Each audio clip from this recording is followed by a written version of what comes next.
Hello दोस्तों, स्वागत है आपका जीएस अनकवर्ड में। हम चर्चा कर रहे हैं पॉलिटी के उन प्रश्नों पर जो पिछले एग्जाम्स में आ चुके हैं या फिर उनके आने की संभावना है। ऐसे ही चैप्टर वाइज सीरीज की हम 5 वीडियो पहले से बना चुके हैं। अगर वो आपने नहीं देखी है तो देख लीजिए। पॉलिटी की प्लेलिस्ट आपको प्लेलिस्ट के सेक्शन में मिल जाएगी। फिलहाल इस वीडियो में हम भारतीय न्यायपालिका अर्थात उच्चतम न्यायालय, उच्च न्यायालय और उसके अधीनस्थ जो न्यायालय है उन पर चर्चा करेंगे। चर्चा के दौरान हम इन सभी आर्टिकल्स को देखेंगे, आगे बढ़ेंगे। लेकिन उससे पहले यदि आपने चैनल को सब्सक्राइब नहीं किया है तो प्लीज सब्सक्राइब कर लीजिए। बाकी अगर वीडियो पसंद आए तो उसे लाइक कर दें। तो चलिए शुरू करते हैं बिना किसी देरी के। पहला है, निम्नलिखित में से कौन भारत के संविधान का रक्षक है? भारत का राष्ट्रपति, भारत का प्रधानमंत्री, लोकसभा सचिवालय या भारत का सर्वोच्च न्यायालय? तो इसका सही आंसर हो जाएगा ऑप्शन डी, भारत का सर्वोच्च न्यायालय। सर्वोच्च न्यायालय को संविधान के रक्षक के रूप में घोषित किया है।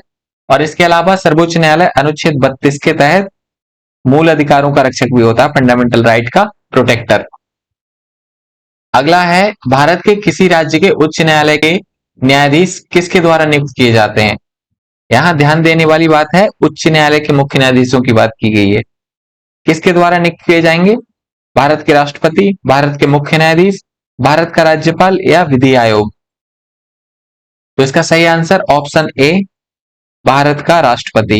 भारत का राष्ट्रपति उच्च न्यायालय और सर्वोच्च न्यायालय अर्थात सुप्रीम कोर्ट, इन दोनों के न्यायाधीशों की नियुक्ति करता है एक कॉलेजियम की परामर्श से। उस कॉलेजियम में चीफ जस्टिस ऑफ इंडिया और उसके अलावा 4 अन्य न्यायाधीश होते हैं। उनकी परामर्श के बाद राष्ट्रपति नियुक्त करता है उच्च न्यायालय और सर्वोच्च न्यायालय, इन दोनों को, ये ध्यान रखना है, high courts and supreme court, इन दोनों के न्यायाधीशों की नियुक्ति राष्ट्रपति करेगा।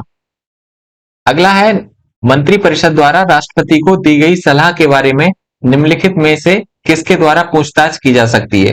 सर्वोच्च न्यायालय, लोकसभा द्वारा गठित जांच समिति, राज्यसभा या उपरोक्त में से कोई नहीं?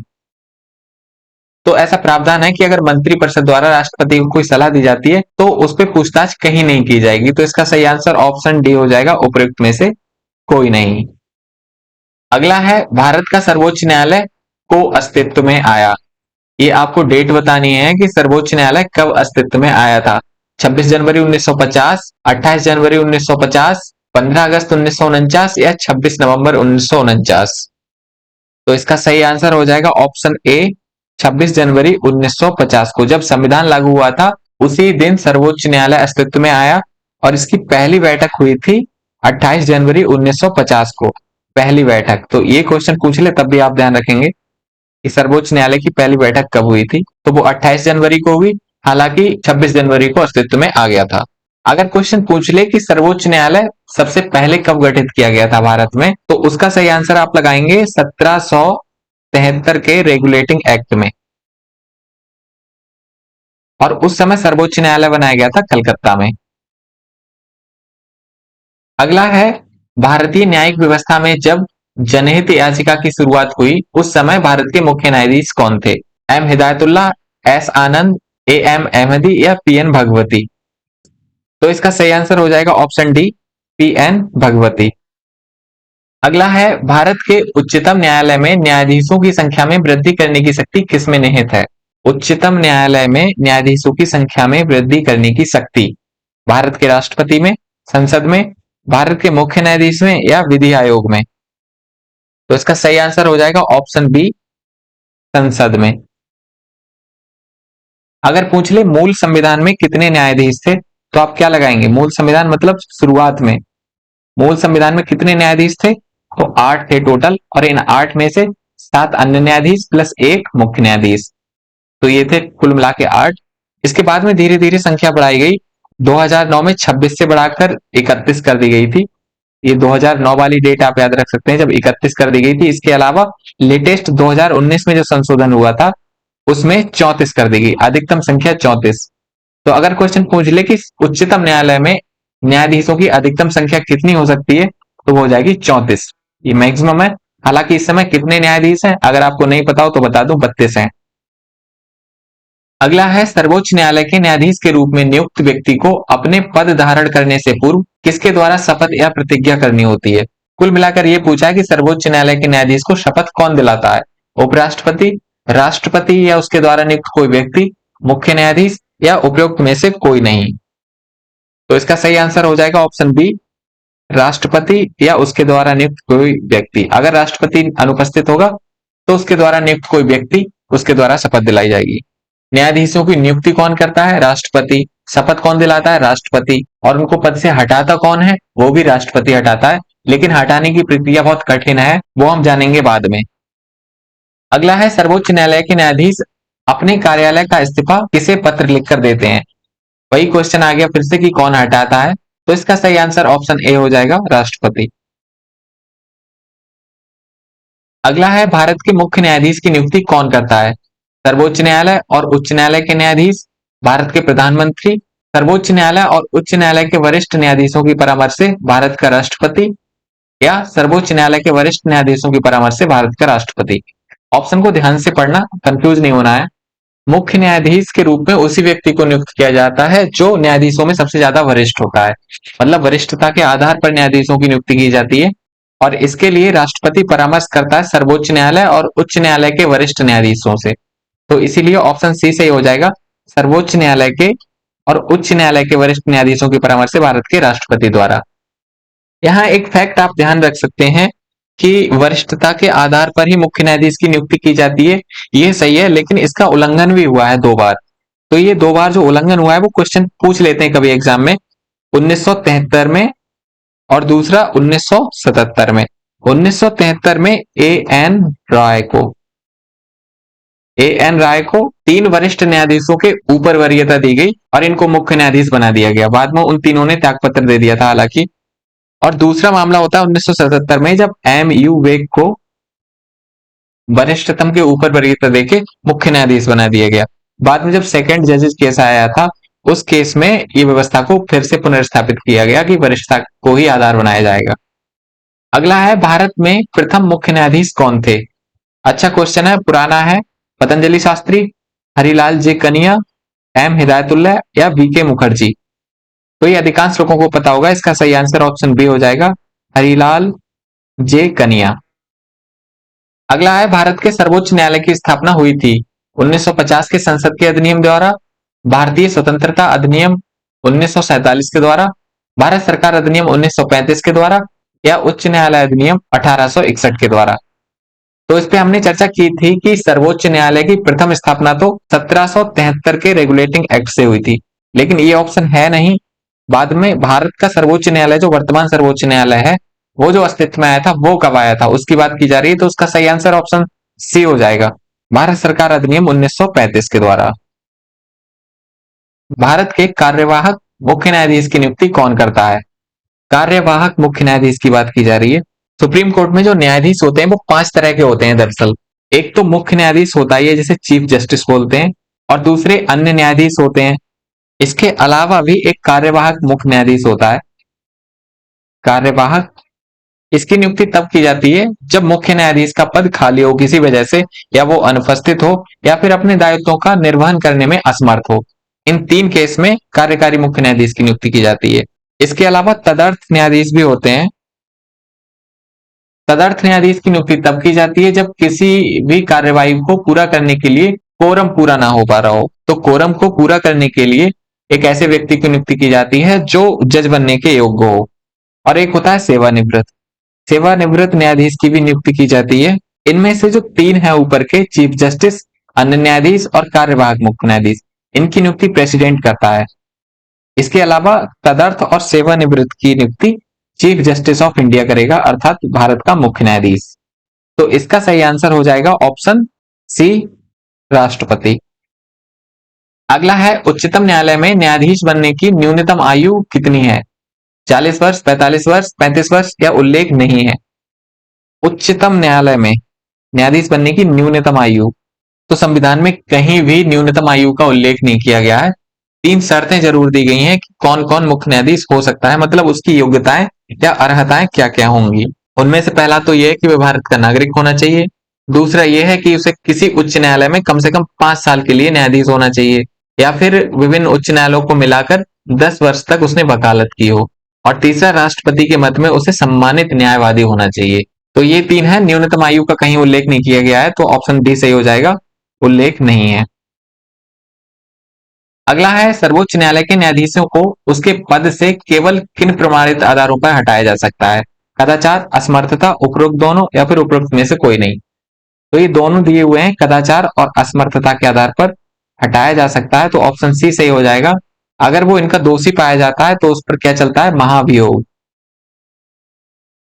इसके लिए विशेष बहुमत से एक प्रस्ताव पारित होना चाहिए। विशेष बहुमत का मतलब होता है सदन में जितने भी सदस्य हैं कुल सदस्यों का 2/3 बहुमत। तो हटाने के लिए पहले निष्कासन प्रस्ताव आता है। निष्कासन प्रस्ताव पर एलएस अर्थात लोकसभा के 100 सदस्यों के हस्ताक्षर होने जरूरी है, और आरएस में आता है तो आरएस के 50 सदस्यों के हस्ताक्षर होने जरूरी है। तब कहीं अध्यक्ष इसे स्वीकार या अस्वीकार कर सकता है, उसके बाद अगली प्रक्रिया चलती है। अगला है सर्वोच्च न्यायालय के न्यायिक कामकाज के लिए किस भाषा का प्रयोग किया जाता है? हिंदी, अंग्रेजी, हिंदी व अंग्रेजी, 8वीं अनुसूची में शामिल कोई भी भाषा। तो इसका सही आंसर हो जाएगा ऑप्शन बी, अंग्रेजी। संविधान में ऐसा प्रावधान किया गया था, ये अनुच्छेद 348 में लिखा गया है कि जब तक संसद ये निर्धारित ना कर दे कि संसदीय कार्यवाहियों की भाषा क्या होगी, तब तक अंग्रेजी ही संसद की कार्यवाहियों की भाषा रहेगी। तो ये आप ध्यान रखेंगे। अगला है सेवानिवृत्ति के पश्चात सर्वोच्च न्यायालय के न्यायाधीश वकालत कर सकते हैं केवल सर्वोच्च न्यायालय में, केवल उच्च न्यायालय में, उपयुक्त दोनों में, या किसी भी न्यायालय में नहीं कर सकते। तो इसका सही आंसर हो जाएगा ऑप्शन डी, किसी भी न्यायालय में नहीं कर सकते। ये इनकी स्वतंत्रता और निष्पक्षता को बनाए रखने के लिए प्रावधान किया गया है, ताकि ये भविष्य की संभावनाओं को ध्यान में न रख के अपने निर्णय दें। अगला है संविधान के किस अनुच्छेद के तहत उच्चतम न्यायालय को परामर्शदात्री बनाया गया है? परामर्शदात्री कहने का अधिकार है परामर्श या सलाह देने का अधिकार, और सलाह किसको देता है? राष्ट्रपति को। तो ये किस अनुच्छेद में है ये बताना है आपको। अनुच्छेद 124, अनुच्छेद 137, अनुच्छेद 143 और अनुच्छेद 148। तो इसका सही आंसर हो जाएगा ऑप्शन सी, अनुच्छेद 143। अगला है भारत के संविधान के दो उपबंध जो सर्वाधिक स्पष्ट रूप से न्यायिक पुनर्वलोकन की शक्ति को व्यक्त करते हैं, वह कौन से हैं? न्यायिक पुनर्वलोकन का अर्थ है संसद के द्वारा जो विधान बनाए जाते हैं उनकी संवैधानिकता जांचने के लिए कौन से अनुच्छेद का प्रयोग किया जाता है। तो इसका सही आंसर हो जाएगा ऑप्शन बी, अनुच्छेद 32 और अनुच्छेद 226। जहां अनुच्छेद 32 ये सुप्रीम कोर्ट की शक्ति है, वहीं अनुच्छेद 226 ये हाई कोर्ट की शक्ति है। अगला है केंद्र और राज्यों के विवादों का समाधान करना सर्वोच्च न्यायालय के किस क्षेत्राधिकार में आता है? परामर्शदात्री, अपीलीय, संवैधानिक या प्रारंभिक। तो इसका सही आंसर हो जाएगा ऑप्शन डी, प्रारंभिक क्षेत्राधिकार। सर्वोच्च न्यायालय का प्रारंभिक क्षेत्राधिकार ही यही है कि वो केंद्र और राज्यों में या फिर दो या दो से अधिक राज्यों में जो विवाद होते हैं उनका निपटारा कर सके। अगला है निम्नलिखित में से किस केस में उच्चतम न्यायालय ने संविधान के मूल ढांचे के सिद्धांत का प्रतिपादन किया? मूल ढांचे का सिद्धांत, गोलकनाथ केस, गोपालन केस, केशवानंद भारती केस या मेनका गांधी केस। इनमें से जो गोलकनाथ केस है वो 1967 में आया था, गोपालन केस 1950 की बात है, केशवानंद भारती केस 1973 की बात है, और वहीं मेनका गांधी केस 1978 की बात है। तो फिलहाल मूल ढांचे का सिद्धांत आया था option C, Kesavananda Bharati case में। ये आपने सुना होगा काफी। हालांकि इसकी शुरुआत गोलकनाथ केस से ही हो गई थी, लेकिन फाइनली केशवानंद भारती केस में सुप्रीम कोर्ट ने कहा कि संसद संविधान के किसी भी भाग में संशोधन कर सकती है, किसी भाग को हटा सकती है, लेकिन संविधान के मूल ढांचे में कोई परिवर्तन नहीं कर सकती। अर्थात वो प्रावधान जो विधि के शासन को बनाए रखने के लिए जरूरी है, कानून के शासन को बनाए रखने के लिए जरूरी है, संसद उनमें परिवर्तन नहीं कर सकती। अगला है निम्नलिखित में से किस उच्च न्यायालय का अधिकार क्षेत्र केंद्र शासित प्रदेश लक्षद्वीप तक विस्तारित है? केरल, तमिलनाडु, बॉम्बे या दिल्ली। भारत में सभी राज्यों में उच्च न्यायालय नहीं है। वर्तमान में कुल 25 हाई कोर्ट हैं, जबकि राज्य है 28। तो इसका सही आंसर हो जाएगा ऑप्शन ए, केरल। अगला है उच्च न्यायालय के न्याय क्षेत्र के संबंध में निम्नलिखित में से कौन सा युग्म सुमेलित नहीं है? गोवा न्याय क्षेत्र मुंबई उच्च न्यायालय के अंतर्गत आता है, ये सही है। अरुणाचल प्रदेश न्याय क्षेत्र गुवाहाटी के अंतर्गत आता है, ये भी सही है। पांडिचेरी न्याय क्षेत्र मद्रास उच्च न्यायालय में आता है, ये भी सही है। तो डी ऑप्शन गलत हो जाएगा। अंडमान निकोबार द्वीप समूह का न्याय क्षेत्र तमिलनाडु में नहीं आता है, बल्कि ये आता है कलकत्ता में, कलकत्ता उच्च न्यायालय में। तो ऑप्शन डी सही हो जाएगा कि ये सुमेलित नहीं है। अगला है संसद के सदस्यों और राज्य विधानमंडल के सदस्यों के निर्वाचन संबंधी विवाद उच्च न्यायालय के कौन से क्षेत्राधिकार के अंतर्गत आते हैं? प्रारंभिक क्षेत्राधिकार, अपीलीय क्षेत्राधिकार, सलाहकार क्षेत्राधिकार या न्यायाधीश क्षेत्राधिकार? तो इसका सही आंसर हो जाएगा ऑप्शन ए, प्रारंभिक क्षेत्राधिकार। उच्च न्यायालय के कुछ प्रारंभिक क्षेत्राधिकार हैं, उनमें से एक ये है कि संसद के जो सदस्य हैं, इसके अलावा राज्य विधानमंडल के सदस्य हैं, उनके निर्वाचन से संबंधित कोई भी विवाद होगा, उसकी प्रथम दृष्टया सुनवाई कौन करेगा? उच्च न्यायालय।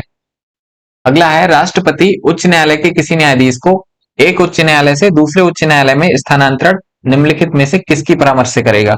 अर्थात एक हाई कोर्ट से दूसरे हाई कोर्ट में स्थानांतरण करना हो न्यायाधीशों का, तो किसकी परामर्श लेनी पड़ती है राष्ट्रपति को? राज्य के महाधिवक्ता की, सर्वोच्च न्यायालय के मुख्य न्यायाधीश की, राज्यपाल की, या इनमें से कोई नहीं? तो इसका सही आंसर हो जाएगा ऑप्शन बी, सर्वोच्च न्यायालय के मुख्य न्यायाधीश की। हालांकि परामर्श संबंधी मामला थोड़ा और लंबा है। मुख्य न्यायाधीश के साथ वो 4 अन्य वरिष्ठतम जजों की सलाह भी लेता है, 4 अन्य जजों की सहायता लेगा। इसके अलावा 2 हाई कोर्ट, एक जहां पर स्थानांतरण हो रहा हो, वहां से, और दूसरा जहां से स्थानांतरण हो रहा हो, तो वहां के जज से भी परामर्श करता है। अगला है, उच्च न्यायालय के न्यायाधीश की सेवानिवृत्ति की आयु कितनी है? 65 वर्ष, 60 वर्ष, 62 वर्ष या 58 वर्ष? तो इसका सही आंसर हो जाएगा ऑप्शन सी, 62 वर्ष। अगर यही पूछ ले सुप्रीम कोर्ट के न्यायाधीशों की सेवानिवृत्ति की आयु कितनी होगी, तो वो हो जाएगी कितनी? 65 वर्ष। अगला है, किसी राज्य के उच्च न्यायालय के न्यायाधीशों की नियुक्ति के लिए राष्ट्रपति निम्नलिखित में से किससे परामर्श करता है? उच्च न्यायालय के न्यायाधीशों की नियुक्ति के लिए राष्ट्रपति किससे परामर्श करेगा? सर्वोच्च न्यायालय के मुख्य न्यायाधीश से, संबंधित राज्य के उच्च न्यायालय के मुख्य न्यायाधीश से, संबंधित राज्य के राज्यपाल से, या उपयुक्त सभी? तो इसका सही आंसर ऑप्शन डी हो जाएगा, उपयुक्त सभी। एक बात यहां ध्यान और रख सकते हैं कि अगर किसी राज्य में मुख्य न्यायाधीश की नियुक्ति हो रही हो, तो फिर तो ये पर्सन होगा ही नहीं, क्योंकि उसकी नियुक्ति होनी है, तो किससे परामर्श करेगा? तो उस केस में बस मुख्य न्यायाधीश हट जाएगा, बाकी सभी लोग शामिल होंगे। अगला है, किसी राज्य के उच्च न्यायालय के न्यायाधीशों के वेतन भत्ते निम्नलिखित में से कौन सी निधि पर भारित होते हैं? अच्छा क्वेश्चन है ये। उच्च न्यायालय के न्यायाधीशों के वेतन भत्ते कौन सी निधि पर भारित होंगे? भारत की आकस्मिक निधि पे, भारत की संचित निधि पर, राज्य की संचित निधि पर, या भारत की लोक लेखा निधि पर? तो इसका सही आंसर हो जाएगा ऑप्शन सी, राज्य की संचित निधि पर। उच्च न्यायालय के न्यायाधीशों का वेतन राज्य की संचित निधि प्रभावित होता है, लेकिन यहाँ एक बात और है, अगर ये न्यायाधीश रिटायर हो जाएं, अर्थात सेवानिवृत्त हो जाएं, सेवानिवृत्ति के पश्चात इनको जो पेंशन मिलती है वो कहां से मिलेगी? ये क्वेश्चन पूछ ले तो आप क्या लगाएंगे? पेंशन कहां से मिलेगी? तो उसका आंसर हो जाएगा भारत की संचित निधि से। इनको जो पेंशन मिलती है वो भारत की संचित निधि से मिलती है, जबकि वेतन राज्य की संचित निधि से दिया जाता है। अगला है, भारत में उच्च न्यायालय के मुख्य न्यायाधीश के पद पर पहुंचने वाली प्रथम महिला कौन थी?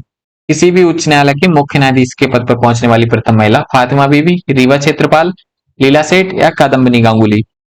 तो इसका सही आंसर हो जाएगा ऑप्शन सी, लीला सेठ। अगला है, जिला न्यायाधीशों की नियुक्ति कौन करता है? राज्य के उच्च न्यायालय के मुख्य न्यायाधीश, राज्य का राज्यपाल, राज्य के लोक सेवा आयोग, या फिर उच्चतम न्यायालय का मुख्य न्यायाधीश? जिला न्यायाधीशों की बात की जा रही है, तो इसका सही आंसर हो जाएगा ऑप्शन बी, राज्य का राज्यपाल। राज्यपाल जिला न्यायाधीशों की नियुक्ति करता है संबंधित राज्य के मुख्य न्यायाधीश के परामर्श से। अगला है, अपीलीय प्रणाली के अनुसार जिला न्यायाधीश के न्यायालय द्वारा दिए गए फैसले से असंतुष्ट व्यक्ति निम्नलिखित में से किस न्यायालय में अपील कर सकता है? सत्र न्यायालय में, उच्चतम न्यायालय में, उच्च न्यायालय में, या निचली अदालत में? अगर कोई व्यक्ति जिला न्यायाधीश के फैसले से असंतुष्ट है तो वो कहां जाएगा? तो इसका सही आंसर हो जाएगा ऑप्शन सी, उच्च न्यायालय में। अगला है, एक जिला न्यायाधीश के रूप में नियुक्त होने के लिए निर्धारित योग्यताओं में से निम्नलिखित में से कौन सी नहीं है? ध्यान रखना है, जिला न्यायाधीश की नियुक्ति हो रही है, तो कौन सी योग्यता नहीं है? वह केंद्र या राज्य सरकार की किसी सरकारी सेवा में कार्यरत ना हो, उसे कम से कम 7 वर्ष का अधिवक्ता का अनुभव हो, उच्च न्यायालय ने उसकी नियुक्ति की सिफारिश की हो, या वह सरकार की नजर में एक प्रतिष्ठित अधिवक्ता हो। तो इनमें से कौन सी योग्यता नहीं है? तो इसका सही आंसर हो जाएगा ऑप्शन डी, वह सरकार की नजर में एक प्रतिष्ठित अधिवक्ता हो, ऐसी कहीं भी जिक्र नहीं की गई है। इसके अलावा वह सरकारी सेवा में कार्यरत ना हो, ये सही है। 7 वर्ष का अनुभव होना चाहिए उसे अधिवक्ता के रूप में, ये भी सही है। और उच्च न्यायालय ने उसकी नियुक्ति की सिफारिश की हो, ये 3 मुख्य रूप से दी गई हैं। अगला है जिला न्यायाधीश के अधिकार क्षेत्र के संबंध में कौन सा कथन सही है। यहाँ सही कथन की पहचान करनी है। इसका मतलब है एक कथन को छोड़ के सब गलत हैं इसमें। वह उम्र कैद से लेकर मृत्यु दंड तक की सजा दे सकता है। वह उम्र कैद से लेकर मृत्यु दंड तक की सजा दे सकता है। वह अधीनस्थ न्यायालय का निरीक्षण कर सकता है। उसके फैसले के विरुद्ध कहीं अपील नहीं की जा सकती। उसके पास केवल न्यायिक शक्तियां होती हैं। इनमें से कौन सा सही है? तो इसका सही आंसर हो जाएगा ऑप्शन ए। वह उम्र कैद से लेकर मृत्यु दंड तक की सजा दे सकता है जिला न्यायाधीश। लेकिन इसमें कंडीशन ये है कि इसके फैसले पर विचार बाद में हाई कोर्ट करेगा। सजा तभी दी जाएगी, अर्थात अगर मृत्यु दंड की सजा दी है तो हाई कोर्ट विचार करेगा, उसके बाद सजा दी जाएगी। वहीं वह अधीनस्थ न्यायालय का निरीक्षण नहीं कर सकता, ये गलत है। कर सकता है, तो ये गलत हो जाएगा। अगला है उसके फैसले के विरुद्ध कहीं अपील नहीं की जा सकती, ये भी गलत है। हाई कोर्ट में अपील की जा सकती है, तो ये गलत हो जाएगा। अगला है उसके पास केवल न्यायिक शक्तियां होती हैं, ये भी गलत है। न्यायिक के साथ उसके पास प्रशासनिक भी शक्तियां होती हैं, न्यायिक और प्रशासनिक दोनों। अगला है कानूनी सेवा प्राधिकरण अधिनियम कब पारित किया गया था? 1987, 1995, 1992 या 1988? तो इसका सही आंसर हो जाएगा ऑप्शन ए 1987। इस संबंध में आप एक अनुच्छेद ध्यान रखेंगे, अनुच्छेद 39A। इसमें कहा गया है कि कमजोर वर्गों के लिए, जो कमजोर वर्ग हैं समाज के, उनके लिए निशुल्क कानूनी सहायता दी जाएगी, निशुल्क कानूनी सहायता। और ये जो अनुच्छेद 39 है वो किसका भाग है, ये आप बताएं। ये डीपीएसपी अर्थात नीति निर्देशक तत्व का भाग है। तो इसी को ध्यान में रख के 1987 में एक अधिनियम आया था जिसका नाम था कानूनी सेवा प्राधिकरण अधिनियम। उसके तहत कमजोर वर्गों को निःशुल्क कानूनी सहायता दी जाने लगी। और यह अधिनियम जब पारित हुआ उसके बाद प्रभाव में आया था 1995 को। अगला है उच्च न्यायालय के न्यायाधीशों के आचरण पर बहस कहां की जा सकती है? संसद में, विधानसभा में, लोकसभा में या इनमें से कहीं नहीं? तो इसका सही आंसर होगा ऑप्शन डी, इनमें से कहीं नहीं। न्यायाधीशों के आचरण पर कहीं बहस नहीं की जा सकती सिवाय एक केस के, अगर महाभियोग का प्रस्ताव आया हो तो महाभियोग के दौरान ही बहस की जाएगी, वो भी संसद में। इसके अलावा उनके आचरण पर कहीं भी बहस नहीं की जा सकती, ये उनकी स्वतंत्रता को बनाए रखने के लिए किया गया है। अगला है पहले लोक अदालत शिविर का आयोजन कहाँ किया गया था? राजस्थान, गुजरात, बिहार या केरल? पहला लोक अदालत शिविर, तो इसका सही आंसर ऑप्शन बी, गुजरात। इसके अलावा अगर पूछ ले पहली डिजिटल लोक अदालत का शिविर कहाँ आयोजित किया गया, तो वो राजस्थान में होगा। ये तो शायद 2022 में ही किया गया था, डिजिटल लोक अदालत का शिविर। अगला है लोक अदालत के संदर्भ में कौन सा गलत है? पहला लोक अदालत शिविर 1982 में आयोजित किया गया था। इसके फैसले सभी पक्षों पर बाध्यकारी होते हैं। 1987 में लोक अदालत को वैधानिक दर्जा दिया गया। इसके फैसले के विरुद्ध उच्च न्यायालय में अपील की जा सकती है। बताना है कौन सा गलत है। तो इसका पहला शिविर 1982 में आयोजित किया गया था, ये सही है। और ये कहाँ किया गया था? अभी बताया था, गुजरात में। इसके फैसले सभी पक्षों पर बाध्यकारी होते हैं, ये भी सही है। हमें गलत कथन की पहचान करनी है। 1987 में लोक अदालत को वैधानिक दर्जा दिया गया, ये भी सही है, जब एक्ट आया था तब। इसके फैसले के विरुद्ध उच्च न्यायालय में अपील की जा सकती है, ये गलत है। इसके फैसले के विरुद्ध कहीं अपील नहीं की जा सकती, कहीं भी नहीं, क्योंकि ये मामले को निपटाने के लिए बनाया गया है। इसमें किसी व्यक्ति को सजा, ऐसा कुछ प्रावधान नहीं होता सजा देने का, बल्कि दोनों पक्षों को एक राय पे लाके सहमत किया जाता है। अगर वो सहमत नहीं भी होते हैं तब भी लोक अदालत जो फैसला देती है उसे मानना पड़ता है, अर्थात वो बाध्यकारी होता है। और वो सभी पक्षों पर बाध्यकारी होने के साथ उसके विरुद्ध कहीं अपील भी नहीं की जा सकती। तो सही आंसर ऑप्शन डी हो जाएगा, ये गलत है। तो इसी क्वेश्चन के साथ वीडियो भी समाप्त हो जाती है। अगर वीडियो पसंद आई हो तो उसे लाइक कर दें, बाकी चैनल को सब्सक्राइब कर लें। मिलेंगे अगली वीडियो में अन्य टॉपिक के साथ, तब तक के लिए धन्यवाद।